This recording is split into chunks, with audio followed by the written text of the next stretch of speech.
पहुंचने वाले आप सभी साधकों को हमारा नमस्कार।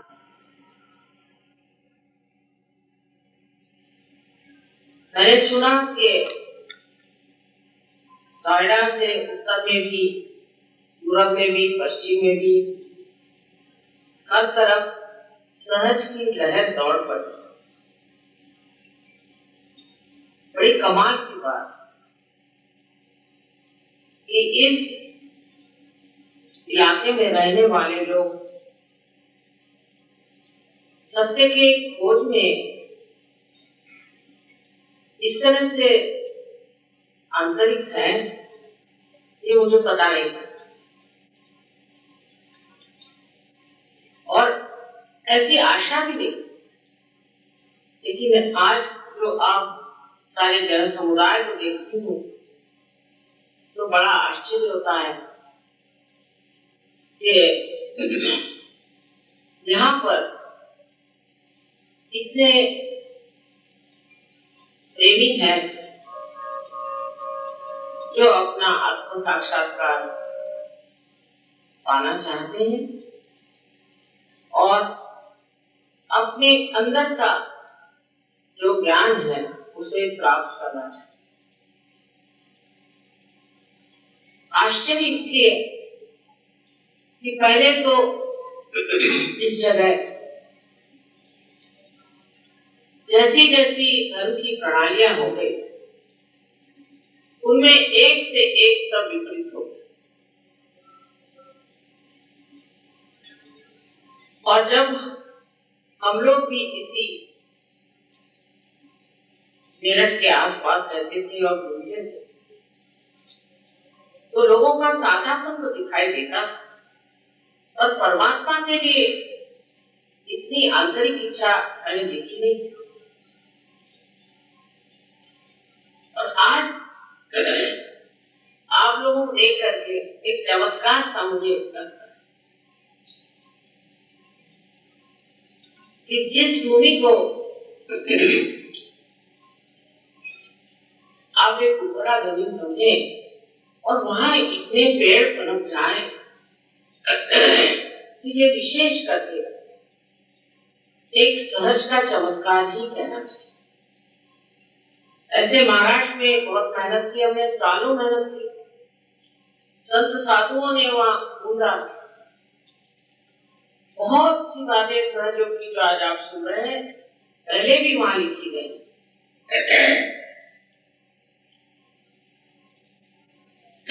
लेकिन वहां इस तरह से काम नहीं हो पाया, इतना गहरा काम नहीं हो पाया। ये गहरा काम सिर्फ इसी जगह होना था, इसी नोएडा के आसपास। कुछ समझ में नहीं आता ये सब कैसे हो गया। और ये सब देख करके अभिभूत हो जाते, दिल भरा, तो समझ में नहीं आता कि क्या करें और क्या नहीं।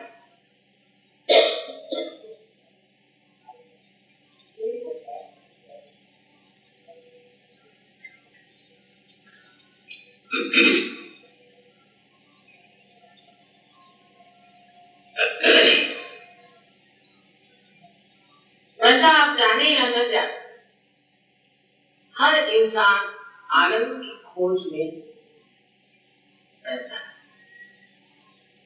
जिस चीज से उसे सुख मिले उसमें रहता है।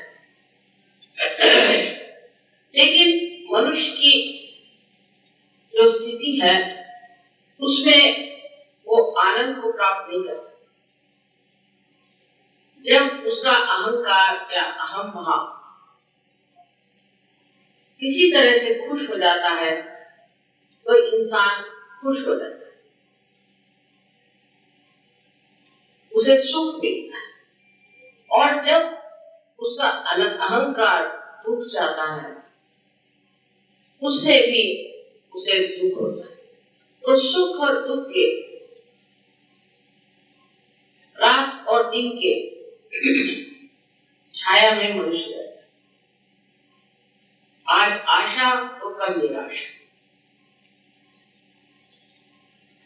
लेकिन उसके अंदर आनंद की अभिव्यक्ति नहीं होती।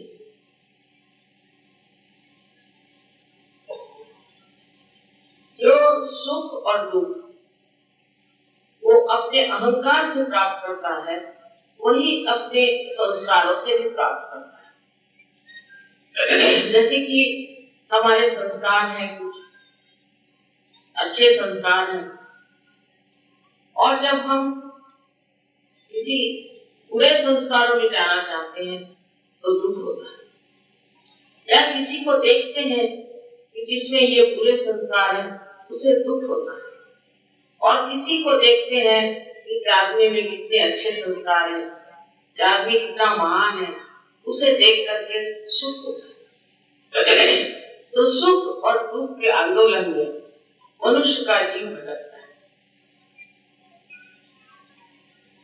आनंद की प्राप्ति सिर्फ तब होती है जब आपका संबंध उस चारों तरफ फैली हुई चराचर की चैतन्य सृष्टि से होता है। इसको पातंजलि ने उत्तम बड़ा प्रज्ञा का बड़ा भारी नाम है, लेकिन है चीज वही, इसे हम ब्रह्म चैतन्य कहते हैं। ये जो ब्रह्म का चैतन्य चारों तरफ फैला है, ये बड़ा भारी एक सत्य है।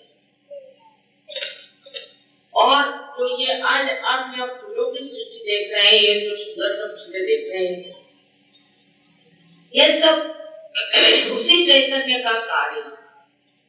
जितना भी जीवंत कार्य है वो ये ब्रह्म चैतन्य करता है।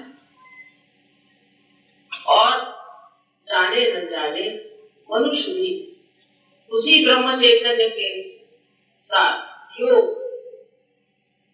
घटित होने की, संबंध जुड़ने की मन में इच्छा रखता है, पर उसको कभी कभी ये मालूम नहीं।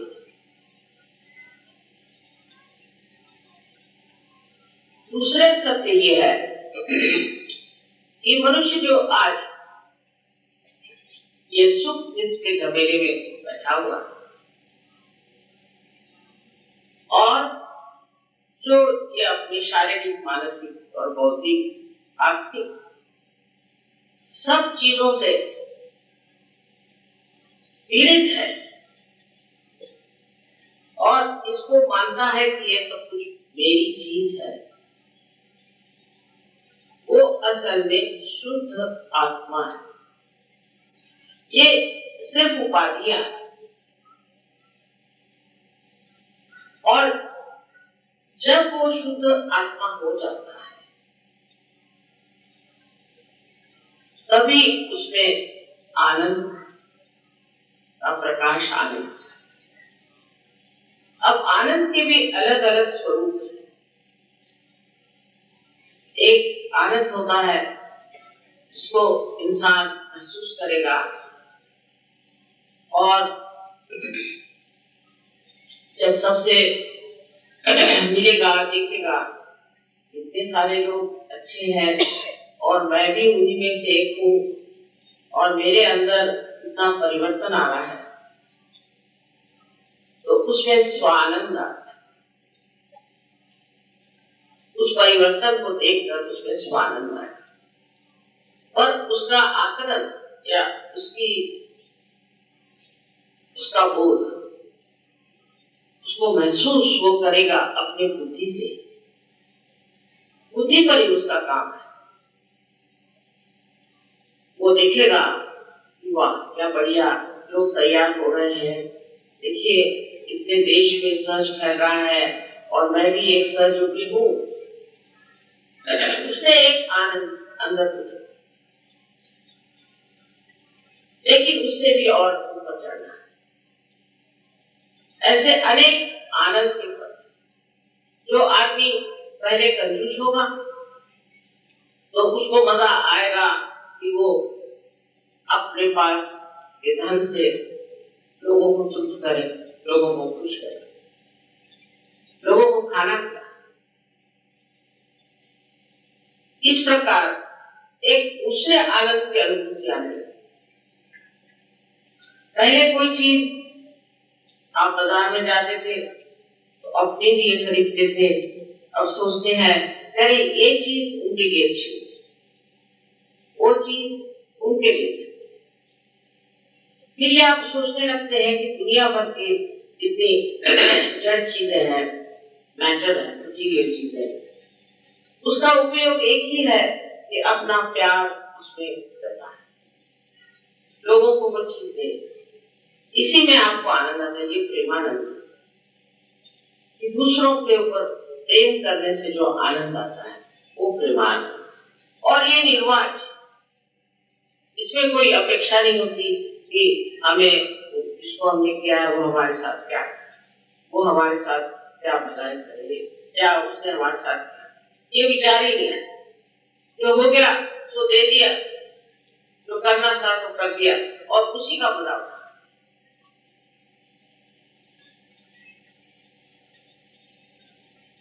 उसके बाद कौन से कलाकारों में एक नया आयाम आ जाता है, और वो लोग ये सोचते हैं कि किस तरह से हम ऐसे चित्र बनाएं जिससे ये सहज ही खुश हो जाए, सहज के लोग खुश हो जाए। अब वो चित्र जरूरी ऐसे होने चाहिए कि उसमें से चैतन्य बहना चाहिए, अगर उसमें से चैतन्य नहीं बहेगा तो खुश नहीं होगा। फिर ऐसा चित्र अगर उनसे बन जाए किसी कलाकार से जिससे कि चैतन्य बहेगा, तो वो फिर उस कलानंद में बैठा बैठा, उसको ये चिंता नहीं है कि मैंने कितनी मेहनत की, मैंने क्या किया, मैंने इस चीज को उठाया, इस चीज को इसमें डाला, कितने रुपए मैंने खर्च किया, कुछ नहीं। उसको ये लगता है चलो ऐसी चीज बन गई जिसमें से चैतन्य की लहरी आ गई। तो उस दर्पण को देख करके अंदर उसके ऐसी भावना आती है कि मैं भी कुछ हो गया हूँ, जो मेरे हाथ से जो चीज बनती है उसमें से चैतन्य।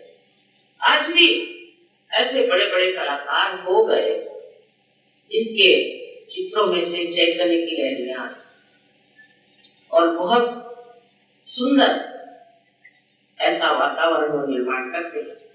लेकिन इसकी जानकारी जब तक आपके हाथ में चैतन्य नहीं होंगे आप जान। और इस तरह के नए आयाम में हर कलाकार एक नई भूमिका ले लेता है, और जो कलाकार भी नहीं, वो भी मैंने सुना है बहुत से लोग कि जिन्होंने कभी कविता तो क्या कोई गद्य काव्य भी नहीं लिखा है, वो एकदम कविता बनाने लगता है, और बड़ी बढ़िया गहरी कविता है, और ऐसे छंद में और ऐसे गीतों में वो बसा देते कि वो खुद हैरान है कि हमने कभी लिखा ही नहीं और हमें कभी मालूम ही नहीं, और ये पता नहीं किसने लिख दिया, ये कैसी सुंदर चीज।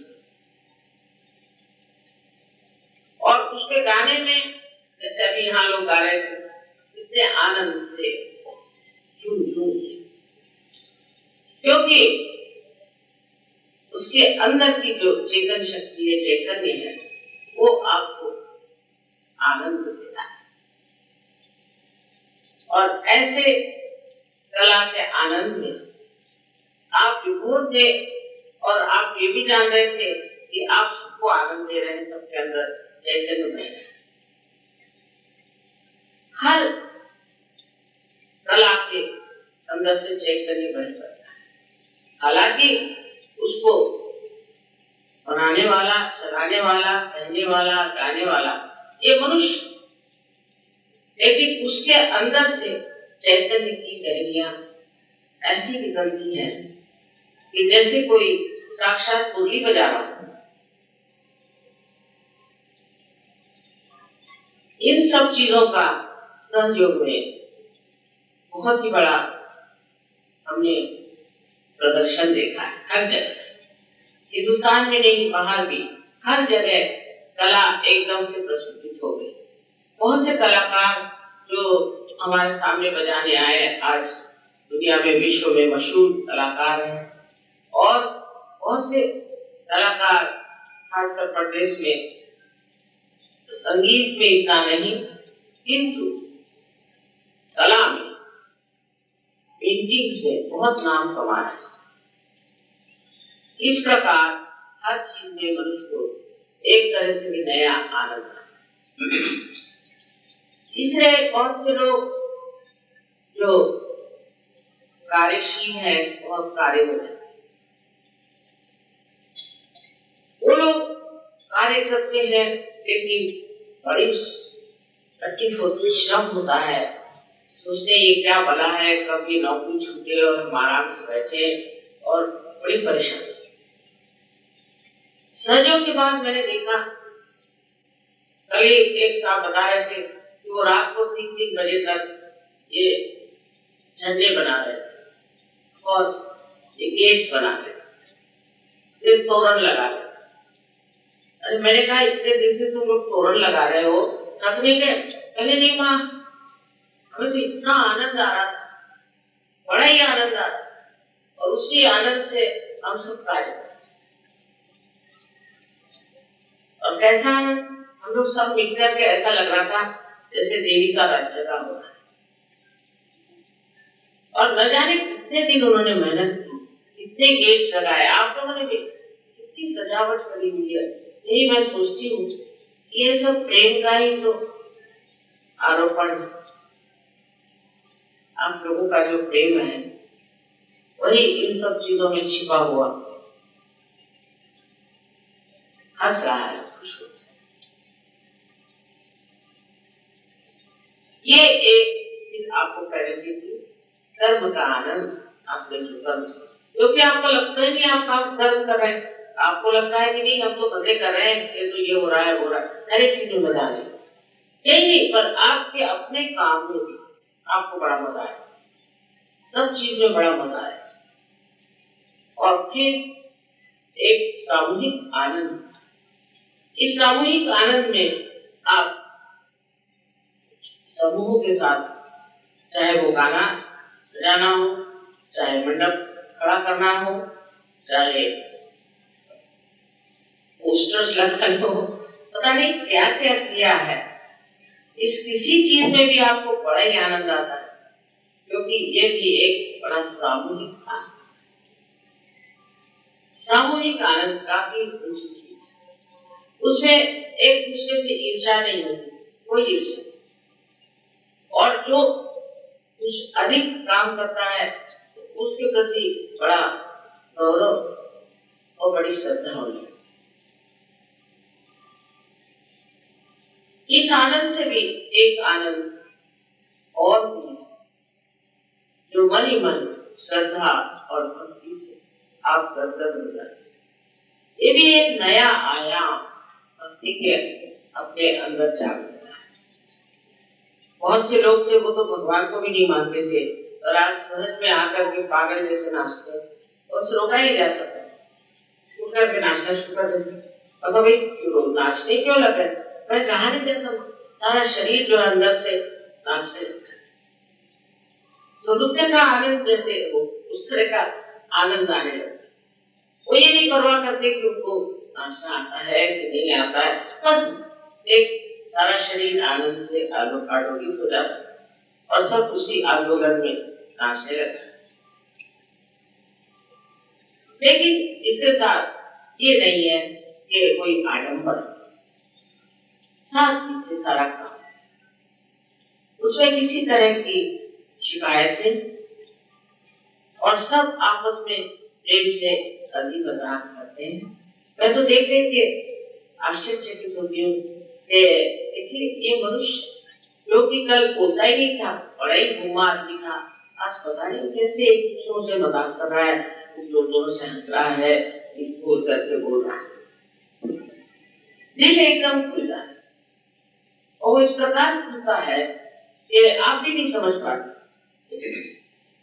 एक साहब मुझे एक दिन मिलने आए अमेरिका। अरे माता जी आपने पता नहीं क्या कर दिया मुझे। मैंने कहा क्यों? अरे मैं तो अपने चाचा से इतनी नफरत करता था, उसकी शक्ल दिखाई देती थी तो बस गुस्सा चढ़ जाता। और आज वो मुझे मिला तो मैं एकदम लपक के मैंने उसको आलिंगन दे दी। वो मेरी ओर देखने लगे, क्या वो पागल तो नहीं हो रही? पता नहीं नफरत कहाँ भाग गई और वो जो गुस्सा था वो तो पता नहीं कहाँ रह गया, और खूब उनको आलिंगन दिया मैंने। अब कहले मुझे अच्छा लगता है, ऐसे मैंने कहा। वो कहा जी आपकी तबीयत तो ठीक है? कहले क्यों, तुमने ऐसे कभी किया ही नहीं मुझे। तो उस चाचा के आंख से आंसू बने।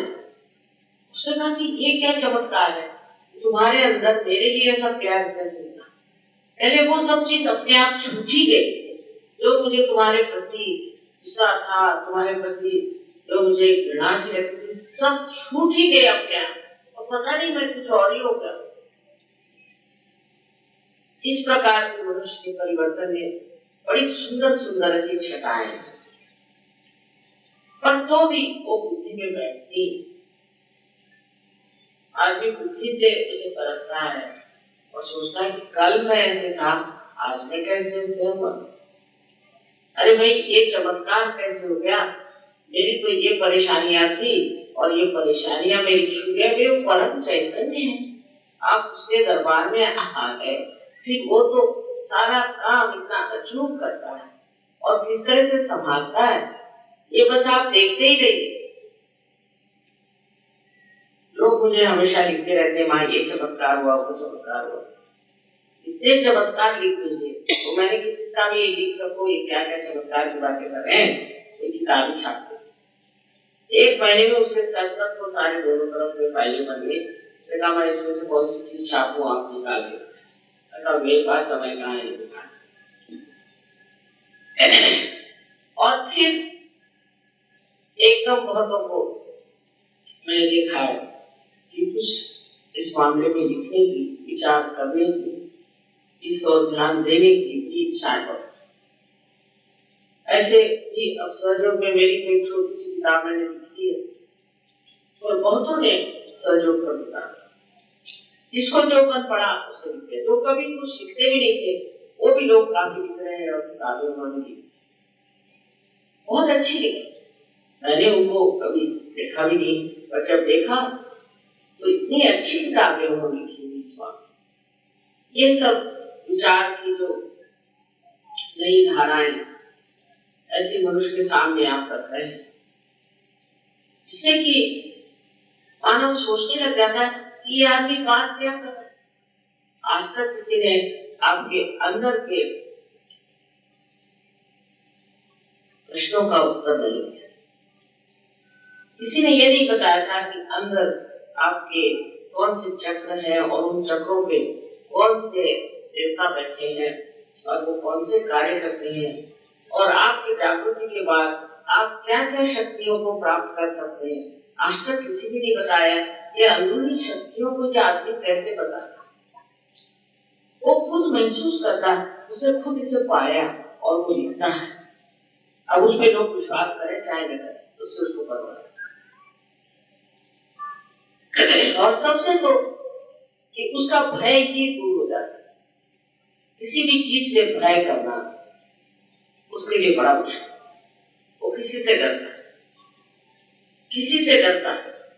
जो कुछ भी करना है वो सामने जा करके साफ कर, वो डरता नहीं। किसी से भी उसको ये नहीं लगता है कि मैं ये कहूंगा तो वो क्या करेगा, वो कहूंगा तो क्या। और इसी तरह से वो एक शेर जैसा एक जंगल में राजा होता है, वैसे ही इस कलयुग में एक बड़े भारी वीर के भांति, फिर वो चाहे औरतें हो चाहे आप। मैंने देखा है कि ऐसे उनके अंदर वीरता के प्रदर्शन होते हैं कि कभी सोचते भी नहीं थे कि ये इंसान कुछ बोलेगा या कुछ करेगा। बहुत से लोग जो स्टेज पर बोलते नहीं थे, मैंने कहा चलो पढ़ो बोलो, शुरू कर दिया। कहते माँ पता नहीं हम कैसे बोले जा रहे, पता ही नहीं हम बोलते थे, अब पता ही नहीं हम क्या बोल रहे थे। अरे भाई तुम बहुत अच्छा बोले, हमें तो पता नहीं, हम तो बोलते जा रहे। इस प्रकार अनेक सारी चीजें अकस्मात घटित होती है तो फिर हमारे अंदर आत्मा का प्रकाश आ जाता है।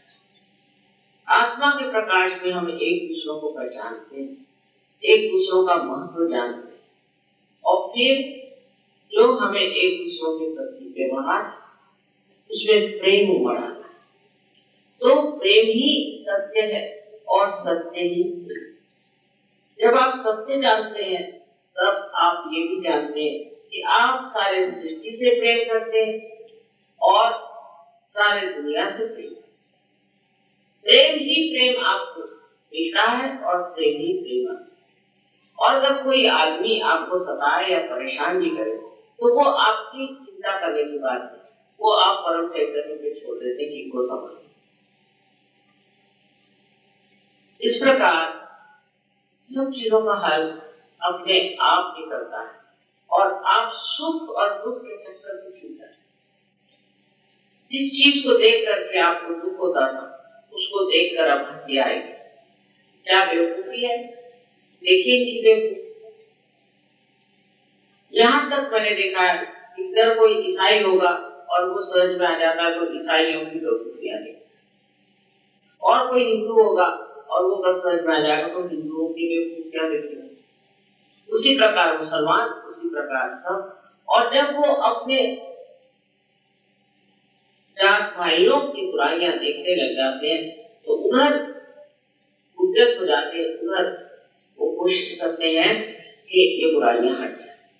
तो एक सामाजिक आनंद भी अंदर आता है, कौटुंबिक आनंद भी आता है। जब आपकी पत्नी की सहयोगी हो, बच्चे की सहयोगी हो और आपकी सहयोगी हो तो सब साथ बैठ कर कोई बात नहीं करते, सहयोग की बात करते हैं। अरे मैंने कहा इतनी सहयोग की क्या बात करते हो? मैंने मां कुछ खत्म ही नहीं होती, सहज ही योग की बात पता नहीं क्या हम लोग करते रहते, कुछ खत्म ही नहीं होती और कोई बात ही नहीं करती। इस प्रकार एक नया मानव आज तैयार होगा, इसे जान लेना चाहिए। इसमें मेरा कुछ लेना देना नहीं है। मैं कहूंगी सबने अपने अपने समय में समय के अनुसार काम, जो कुछ भी संतों को करना था उन्होंने कहा किया है, और जिन अवतरणों को काम करना था उन्होंने किया। सारे जितने बड़े बड़े प्रॉफिट्स हो गए और सबने अपने अपने समय के अनुसार काम, उस वक्त वही काम।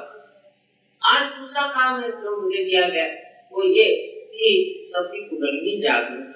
मैं नहीं करती, ये भी सोचना कि मैं करती हूँ, ये भी गलत बात। आपकी हो जाती है मेरे सामने, मुझे तो कभी ऐसे नहीं लगता कि मैं कुंडलिनी को जागृत करती। कुछ हो जाता है क्योंकि कोई ऐसी बात जरूर है कि जिसके वजह से मेरे सामने आपकी कुंडलिनी जागृत हो जाए। फोटो के सामने भी होता है, और ये कैसे क्या होता है, सब कुछ क्या है, इसके बारे में आप सोचते भी बस उसी में फिर आप पकड़ हो जाते हैं। और आप में जो दूसरा आनंद, जो बहुत बड़ा आनंद है, जिसे हम कहना चाहिए ये निरानंद आपके अंदर आ जाता है जब आप इसके बारे में सोचते हैं। आनंद सोच विचार तब आपकी पूर्णता। जब आप आनंद में बैठे हुए हैं तब आपकी पूरी तरह से पूर्णता होती है, और यही पूर्णता प्राप्त करना माने ही एक निर्वाण की शुरुआत। अब निर्वाण की भी कल्पनाएं अनेक लोगों ने बनाई अपने अपने तरह। निर्वाण का मतलब ये है कि आप अपने स्वयं में पूरी तरह से खो जाएं, वही निर्वाण। इसकी कोई व्याख्या नहीं कर सकता, क्योंकि एक स्थिति है जिसमें आप ऐसी महान दशा पहुंच जाते हैं कि जहां पर आपके लिए सब आप ही, सारी सृष्टि आप, सारी दुनिया आप, और आप सब में ही समान।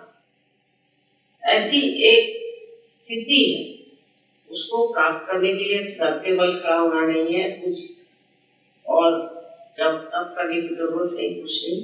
ये अपने आप एक बार जागरण हो जाए तो जैसे पेड़ अपने आप बढ़ता है उस तरह से ये स्थिति जाती है। आज मुझे ये कहना है कि सिर्फ याद रखना चाहिए ये स्थिति आते वक्त रास्ते में बहुत सी अड़चने आती। एक चीनी लाओ त्से करके बहुत बड़े कवि लोग हैं, लेकिन वो बड़े भारी साधु थे और बड़े प्रचार। उन्होंने ताओ करके एक धर्म लिखा, इसका मतलब वो जो है ताओ। अब वो उन्होंने जो एक यांसी रिवर है उसका वर्णन किया। मैं भी उस रिवर से गई थी देखने के लिए, तो वाकई में हर 2-3 मिनट बाद उसका सीन बदलता और इतने सुंदर सुंदर पेड़ और इतने सुंदर सुंदर पहाड़ जो कि चाइनीज लोग अपने चित्रकारी में इस्तेमाल करते हैं, सब उसकी प्रेरणा वहीं से आती है। पूरी समय 24 घंटे में उसके पास बैठे। उनका कहना यह है कि इस नदी से जब प्रवास कर रहे हैं उसमें बहुत से भंवरे भी हैं और उसमें बहुत गोल गोल ऐसी जगह बनी हुई है जहाँ से आपको घूम के जाना पड़ेगा, क्योंकि वहाँ पथरीली जमीन है। ये सब समय के करना। और फिर उसके बाद में इधर और उधर इतने बढ़िया सीन्स हैं, इतने बड़े बढ़िया पेड़ लगे, उनको देख करके आपका मन उधर लग जाएगा। मन करेगा कि उतर जाए या सोचेंगे कि इसे प्राप्त कर लें, तो उधर नहीं देखना, आप सीधे जाए। जब समुद्र नजदीक आ जाएगा तो नदी अपने आप बढ़ जाएगी और अपने आप उसकी जो किनारे दूर हट जाएंगे और आप नदी के समुद्र में समा जाएंगे। और वास्तविक ऐसे ही अपने जीवन में भी ये कुंडलिनी के मामले में होता है।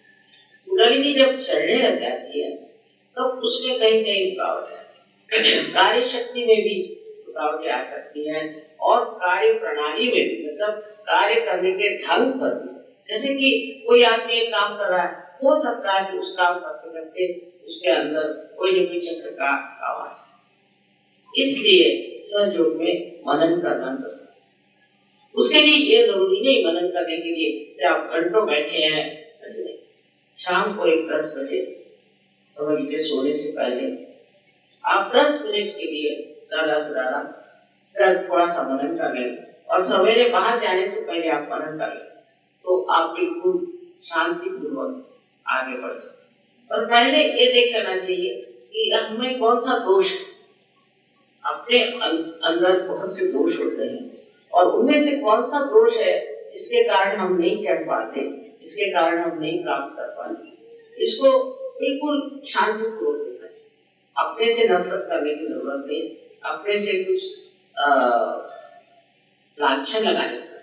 अब समझ लीजिए हमारी साड़ी में दाग पड़ गया तो ठीक है, ये दाग पड़ा हमें दिखाई दे रहा है, इसे अब साफ कर देना। कोई ये तो नहीं सोचते कि ये दाग पड़ गया और बहुत खराब हो गया, कुछ भी नहीं, ये तो बाह्य कुछ है। तो जो कुछ भी दोष है वो सब अपने आप गिर जाते हैं। अगर आप उनकी ओर देखें ये मैं नहीं, ये कोई और चीज। और इस तरह से जब ये दोष नष्ट हो जाते हैं तो आप एकदम शुद्ध स्वरूप होते हैं, शुद्ध आत्मा स्वरूप होते हैं। और यही स्थिति को प्राप्त करना और तब आप आनंद को प्राप्त। इस आनंद की हर एक अलग अलग अनुभूतियां आते भी रहती है और वो बुद्धि पर वो एक स्थिति हो जाती है जहाँ मनुष्य आनंद में ही जमा रहता है और सब चीज को देखता है एक नाटक जैसे। इसको कहते हैं साक्षी। साक्षी होकर हर एक चीज को देखते। अरे ये हो रहा है ठीक, वो हो रहा है ठीक, किसी चीज से वो विचलित है। जो श्री कृष्ण ने सिद्ध प्रज्ञ की भाषा कही है वो ऐसे इंसान। और उन्होंने पहले ही कह दिया कि ज्ञान को प्राप्त करो।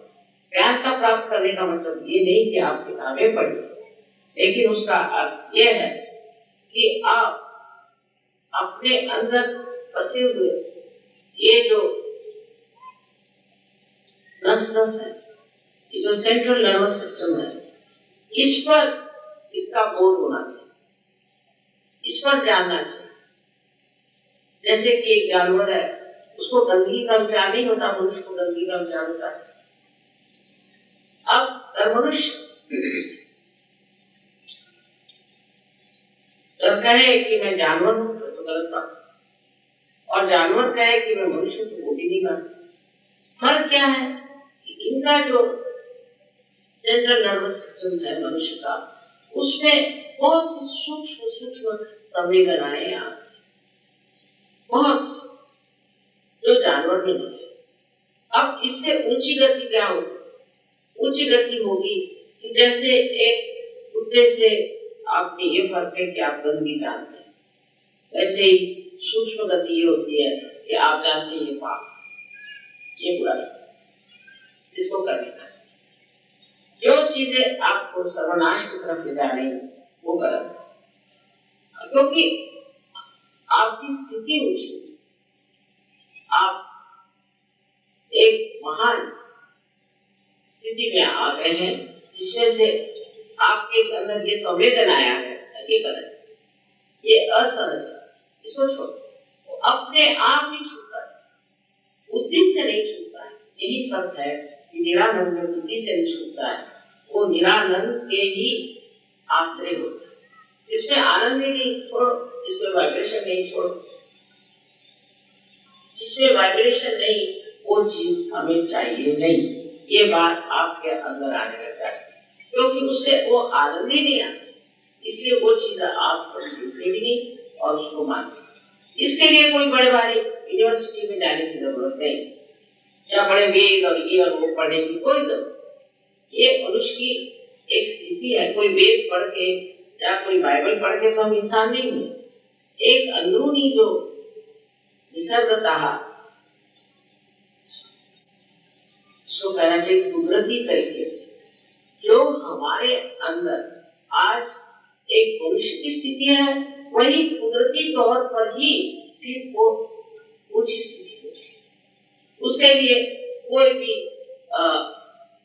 आलम्बन नहीं चाहिए, कोई आरोपण नहीं चाहिए, सीधे सीधे आप उस दशा में पहुंच सकते और उसको आप प्राप्त कर सकते हैं। और ये आपका हक, हर एक साधक का ये हक है और इसकी पूर्ति होने का यही समय है।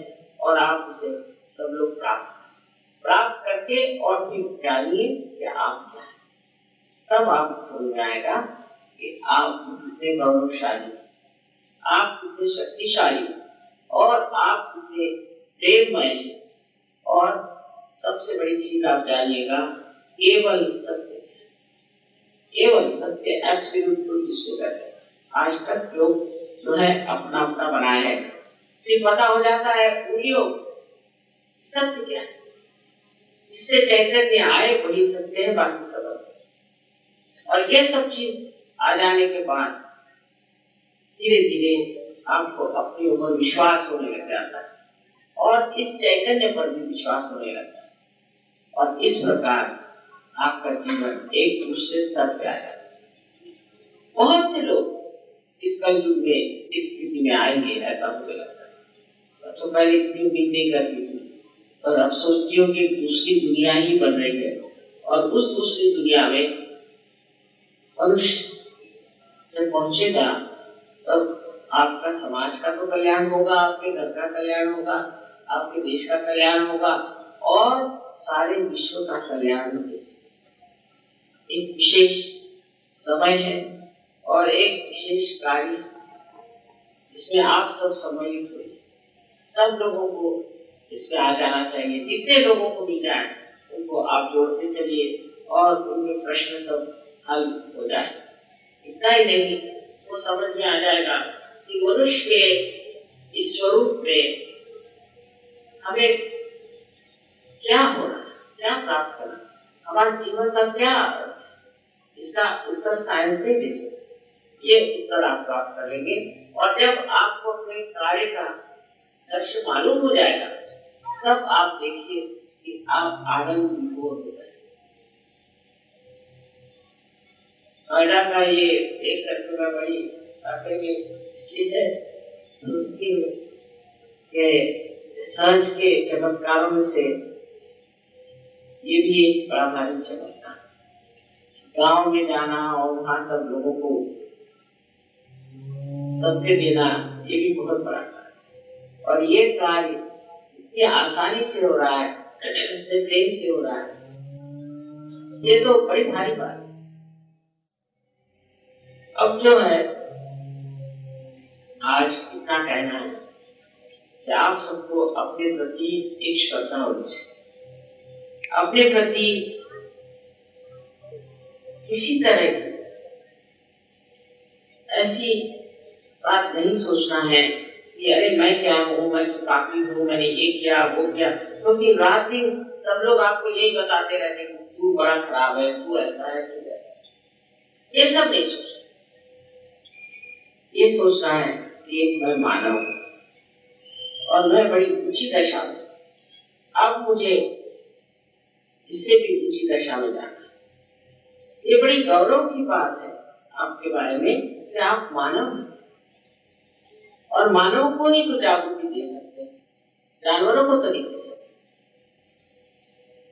दूसरी बात यह है कि ये समय, इस समय में आप पैदा हो, वो भी इस योग भूमि में, इस भारतवर्ष में, जहाँ पे अनेक साधु संतों ने बहुत तपस्या, इसलिए ये आपको बहुत आसानी से प्राप्त होता है। और प्राप्त होने के बाद यही सोचना है कि ये एक सामूहिक कार्य, सामूहिक कार्य जब तक आपके नहीं होगा, जब तक आप सामूहिकता में नहीं आएंगे, आप बढ़ेंगे, आप में किसी भी तरह की प्रगति नहीं होगी, आप जहां से तहां रहते हैं। इसलिए एक ऐसा अपने मन में विचार रखें कि क्या एक बीज अंकुरित होने के बाद ऐसे ही फेंक दिया जाए, या उसको एक वृक्ष में रूपांतरित कर सकते हैं, उसको एक बड़ा भारी पेड़ बना सकते हैं, तो क्यों न, और आसानी से सहज सरल, उसके लिए कोई पैसा नहीं फेंकना, उसके लिए कोई सत्य बल नहीं दौड़ना, सिर्फ सामूहिक में आना। जैसे कि हमारा एक नागपुर प्रैक्टिकल, तो क्या वो पढ़ेगा?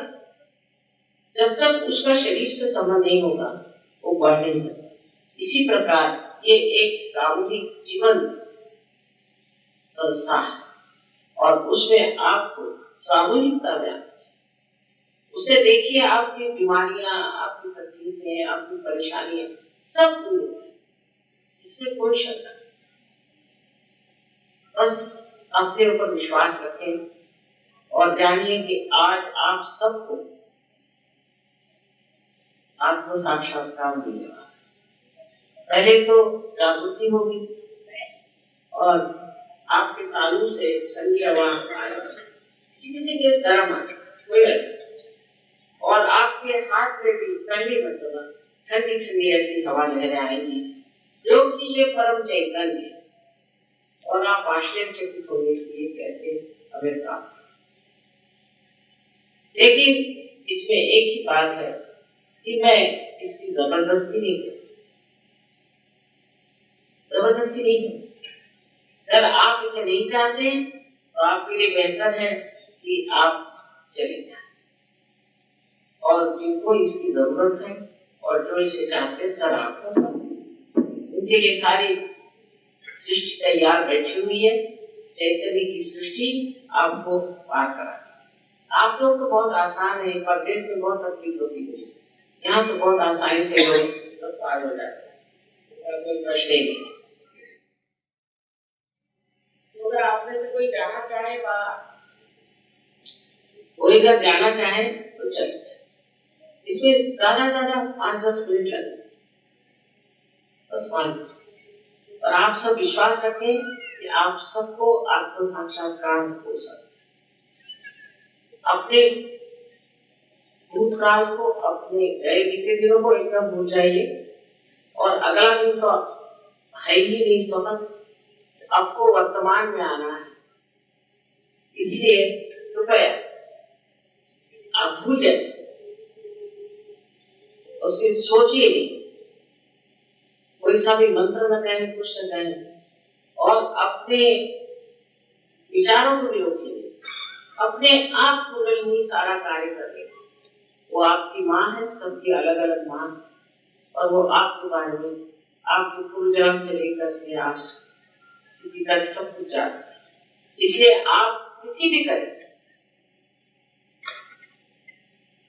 किसी भी तरह से अपने में कोई दोष न देखें, अपनी बुराइयां न देखें, और अपने ऊपर पूर्ण श्रद्धा विश्वास करके और आपको साक्षात्कार होगा।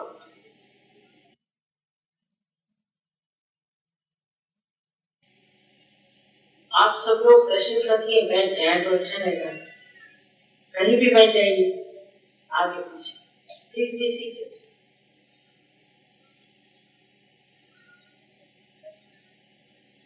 बैठ जाइए, कहीं भी बैठ जाए, कोई बात नहीं, कुछ फर्क नहीं पड़ता।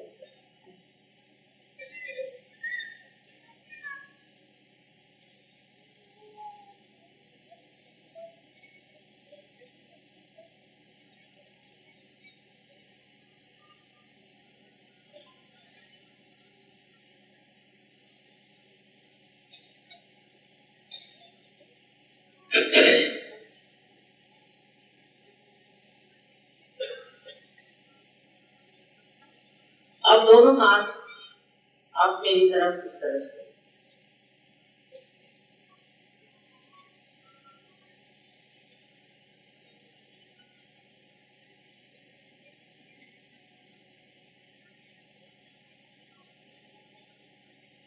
और अपनी आंखें बंद, चश्मा भी उतार ले। जब तक मैं न कहूं आंखें न खोली।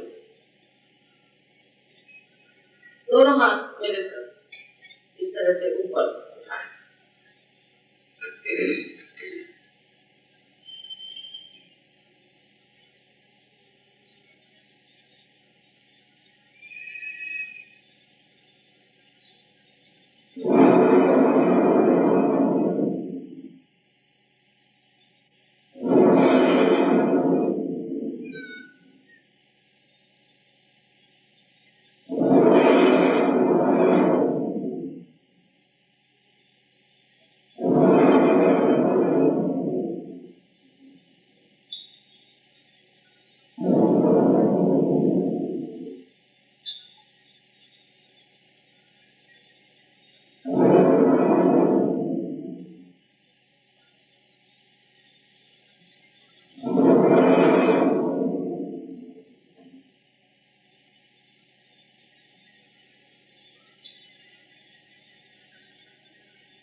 अब आंखें खोली, प्लीज ओपन योर।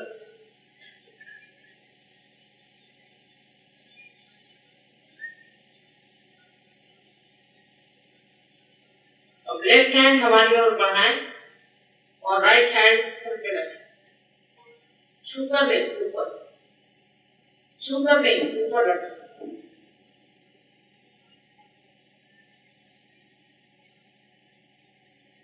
और अब गर्दन नीचे। अब देखें कि आपके तालू से, तालू जहां पर बचपन में जहां बहुत ही स्निग्ध ऐसी रहती थी, जो तालू कहते थे, उस पर हाथ रखें और देखें कि ठंडी या गर्म कोई हवा आ रही है। किसी there's a hot or a cool breeze coming out of your spontaneous zone.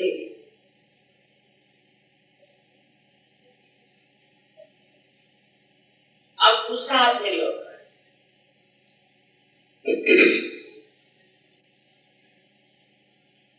और फिर से गर्दन झुका लें, please put your head down, और देखिए कि आपके तालू से ठंडी ठंडी हवा आ रही थी या गर्म भी आ रही थी। तो गर्म आ रही तो आप कह दीजिए कि माँ मैंने सबको क्षमा कर दिया, तो वहां से ठंडी हवा आने लगी। गर्दन झुका, थोड़ी दूरी,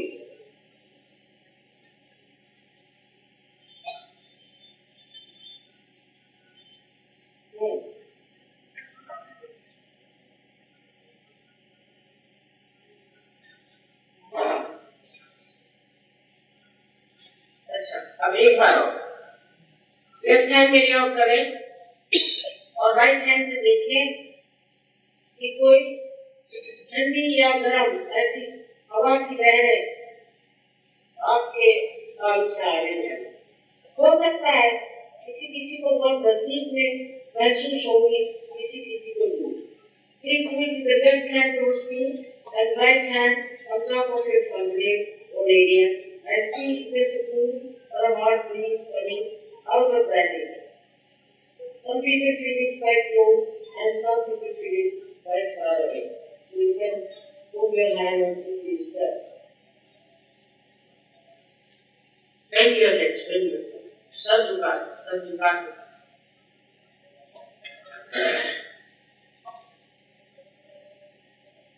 अब दोनों हाथ आकाश की ओर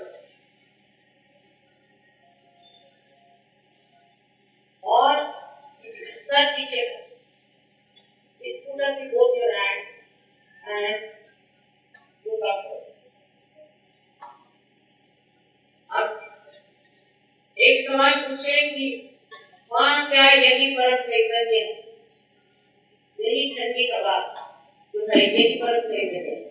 Now please ask the question whether this is a true breeze or the Holy Ghost.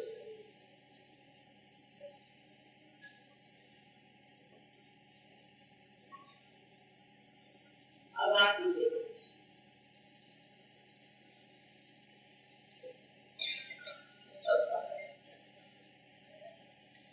Now जिस जिसके उंगलियों में या हाथों में या तालू से ठंडी या गर्म हवाएं आई हो, वो सब लोग हाथ ऊपर करें और those who are present,